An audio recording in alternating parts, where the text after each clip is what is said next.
In 1957, a Swedish filmmaker released a quiet, deeply personal road movie that would go on to become one of the most celebrated films in cinema history. What many people don't realize is that Bergman drew inspiration from recurring nightmares he experienced throughout his life. At first glance, Wild Strawberries seems simple. An elderly professor travels across the country to receive an honorary degree.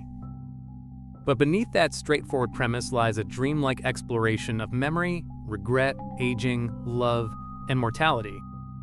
Directed by Ingmar Bergman and starring legendary filmmaker Victor Sjöström, Wild Strawberries is often considered one of the greatest films ever made.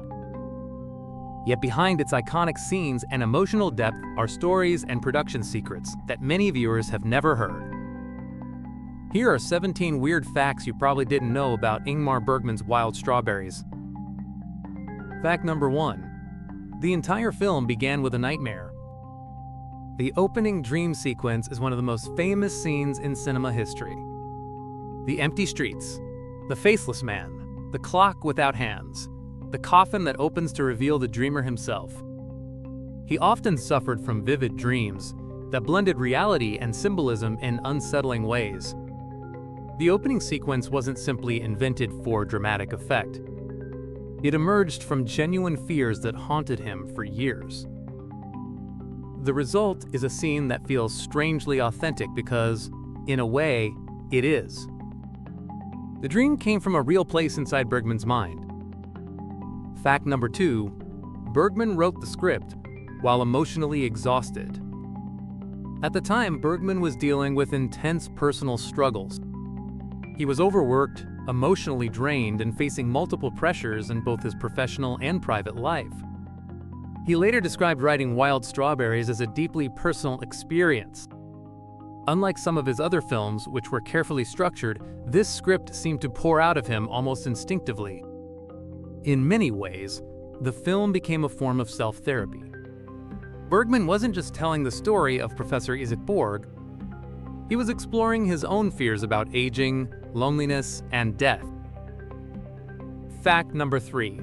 The main character was partly based on Bergman himself.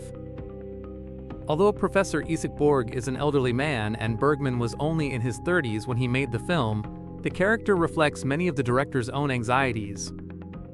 Bergman worried constantly about emotional isolation. He feared becoming detached from other people. He often questioned whether his professional success had come at the expense of meaningful relationships. Those concerns became central themes in the film. Many critics have described Wild Strawberries as one of the most autobiographical movies ever made, despite not being based on literal events from Bergman's life. Fact number 4. Victor Sjöström was a silent film legend. To modern audiences, Victor Sjöström may simply appear to be a talented elderly actor. But by the time he starred in Wild Strawberries, he was already a giant in film history. During the silent era, Sjöström had directed groundbreaking movies and was considered one of the world's most influential filmmakers. In fact, he helped shape cinema long before Bergman was even born. Casting him wasn't just a creative choice. It was like asking one generation of cinema to pass the torch to another. Many film historians see Wild Strawberries as a symbolic meeting between two masters from different eras. Fact number 5. The Wild Strawberry Patch was inspired by a real place. The title of the film comes from a location that held deep emotional significance. As a child, Bergman spent summers in the Swedish countryside. One particular area filled with wild strawberries became associated in his mind with youth, innocence, and lost happiness. Years later, those memories returned while he was writing the film. The strawberry patch became a symbol of nostalgia, a place where the past feels alive and untouched. It represents the moments in life that we can revisit emotionally but never truly return to physically. Fact number 6. The dream scenes were considered bizarre at the time. Today, audiences are accustomed to surreal imagery in movies. But in 1957, many viewers found the dream sequences deeply strange and unsettling. Some critics weren't sure what to make of them. Others praised their originality. The combination of realism and symbolism challenged traditional storytelling conventions. Ironically, those same dream sequences would later become some of the most studied scenes in film schools around the world.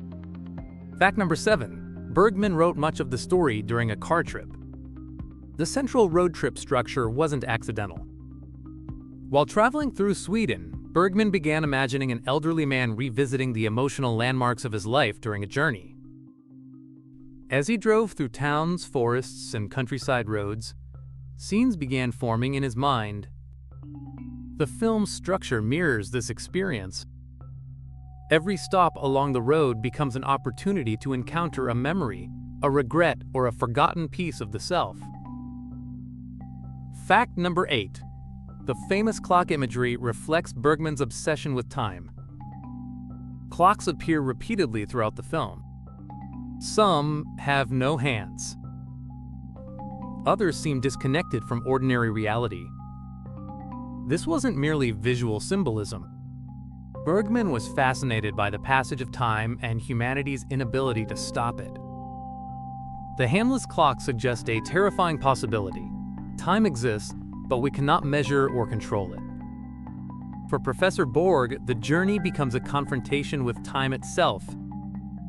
Fact number 9. The film was made surprisingly quickly. Considering its complexity and emotional depth, many assume the production took years. In reality, the film was completed relatively fast. Bergman was known for working efficiently, and the production moved at an impressive pace. The script, shooting schedule, and post-production process were all completed far quicker than many comparable films. This rapid workflow allowed the emotional immediacy of the story to remain intact. Fact number 10. Some scenes were improvised emotionally. Although the screenplay was carefully written, Bergman encouraged actors to bring genuine emotional responses to their performances. Rather than focusing entirely on technical perfection, he wanted scenes to feel alive. Several interactions gained additional depth because actors drew from personal experiences and emotional instincts. This contributes to the film's remarkable authenticity. Many conversations feel less like scripted dialogue and more like real human encounters. Fact number 11. The film almost had a different ending. Early ideas for the conclusion were darker and more ambiguous. Bergman considered several variations before settling on the ending audiences know today. The final version balances melancholy with a sense of peace. Rather than offering simple happiness, it suggests reconciliation. Professor Borg cannot change his past, but he can finally understand it. That subtle emotional shift gives the ending much of its power. Fact number 12. The movie became an international breakthrough. Although Bergman had already achieved success in Sweden, Wild Strawberries dramatically expanded his international reputation. Critics around the world praised the film. It won major awards and introduced many viewers to Scandinavian cinema for the first time. For countless audiences, Wild Strawberries served as their first encounter with Bergman's unique style. Fact number 13. The film influenced generations of directors. Many famous filmmakers have cited Wild Strawberries as an inspiration. Its blend of memory, dreams, and personal reflection helped shape modern art cinema. Elements of the film can be seen in the works of directors across Europe, Asia, and North America. The idea of using a physical journey as a psychological journey became especially influential. Today, its fingerprints can be found in countless films exploring memory and identity. Fact number 14. Bergman believed memory was unreliable.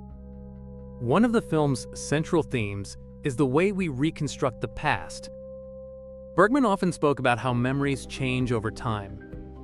We don't remember events exactly as they happened. We remember versions shaped by emotion, regret, and desire.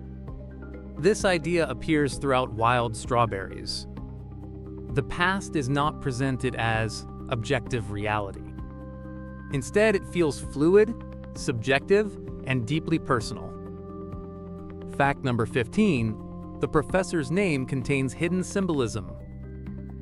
The surname Borg carries associations with fortresses and protective walls. This fits the character perfectly. Professor Borg has spent much of his life emotionally isolated. He has built barriers between himself and others. The journey forces him to confront those walls and examine the loneliness they have created. Fact number 16. The film remains surprisingly modern. Despite being made in 1957, many viewers are shocked by how contemporary it feels. The fears explored in the story are universal. Questions about aging, missed opportunities, family conflict, and mortality remain relevant today. Technology changes. Fashion changes. But the emotional concerns at the heart of Wild Strawberries remain timeless. Fact number 17. Bergman considered it one of his most important works. Among the many films he directed, Wild Strawberries occupied a special place. It represented a turning point in his artistic development. The film allowed him to merge personal experience, philosophical questions, dreams, memories, and emotional realism into a single narrative. Many of the themes that would define his later masterpieces appear here in fully developed form.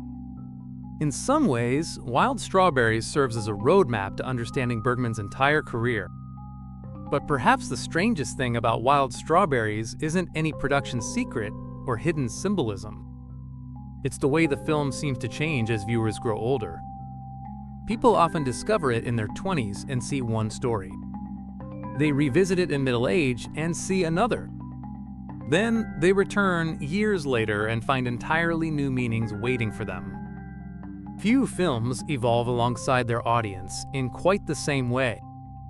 When you're young, the movie feels like a meditation on old age. As you get older, it becomes something different. It becomes a mirror. You start recognizing your own memories in Professor Borg's reflections, your own regrets and his disappointments, your own hopes and his search for peace. That's a rare achievement in cinema. Most movies entertain us for a few hours. Some inspire us for a few days. A handful stay with us for years. Wild Strawberries belongs to an even smaller category. It's the kind of film that quietly follows you through life. Each viewing becomes a conversation between who you were, who you are now, and who you may someday become. The dream sequences linger in your memory. The quiet roads remain vivid.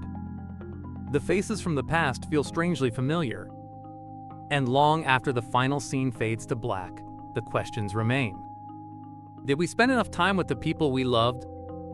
Did we allow ourselves to truly connect with others? Did we appreciate the moments that mattered while we were living them? Those questions are what transform Wild Strawberries from a great film into an unforgettable one. More than 60 years after its release, audiences continue to discover it, discuss it, and find pieces of themselves hidden within its story. And perhaps that's the ultimate reason it endures. Because beneath its dreams, symbols, and cinematic brilliance lies something profoundly human. A reminder that life moves quickly, that memories fade, that time never stops, and that understanding ourselves may be the longest journey we ever take.